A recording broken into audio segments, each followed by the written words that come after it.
এদিকে স্বস্তি মিলল না শেখ শাহজাহানের, আর্জি খারিজ করেছে সুপ্রিম কোর্ট। সুপ্রিম কোর্টে জামিন পেলেন না শেখ শাহজাহান।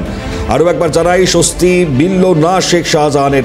ইন্দ্রাণী দাশগুপ্ত আমাদের সঙ্গে রয়েছে, নয়াদিল্লি থেকে টেলিফোন দেন আমাদের প্রতিনিধি। ইন্দ্রাণী, গুরুত্বপূর্ণ শীর্ষ আদালতে ধর্ষণের মুখেও পড়তে হয়েছে শাহজাহানের আইনজীবীকে, কি বলা হলো? একদমই দেখো, আজকে শেখ শাহজাহান তিনি সুপ্রিম কোর্টের দ্বারস্থ হয়েছিলেন। তার যেটা বক্তব্য যে 8 ঘন্টার ব্যবধানে দুটো এফআইআর করা হয়েছিল।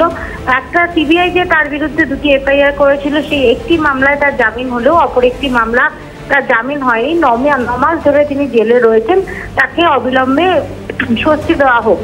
কিন্তু সুপ্রিম কোর্টে আজকে বিচারপতি দীপঙ্কর দত্তের বেঞ্চ স্পষ্টতই খারিজ করে দিয়েছে এই মামলা, এবং তিনি বলেছেন যে আর্টিকেল 32-র অধীনে এইভাবে সুপ্রিম কোর্টের দ্বারস্থ হওয়া যায় না। তিনি শেখ শাহজাহানের আইনজীবীকে বলেছেন এই বিষয় নিয়ে কলকাতা হাইকোর্টে আবেদন করতে, এবং কলকাতা হাইকোর্টে যেভাবে এই মামলার বিচার চলছে সেভাবেই কিন্তু পুরো প্রসিডিংসটা চলবে, একথা তিনি পরিষ্কার জানিয়ে দিয়েছেন। যদিও শেখ শাহজাহানের আইনজীবী পরবর্তী সময় মামলাটি উইথড্র করে নিতে চেয়েছেন, এবং সেই অনুমতিও তিনি সুপ্রিম কোর্টের কাছে চেয়েছেন, যাতে ভবিষ্যতে তিনি নতুনভাবে বা ফ্রেশ করে আবার একটি মামলা সুপ্রিম কোর্টের কাছে নিয়ে আসতে পারেন।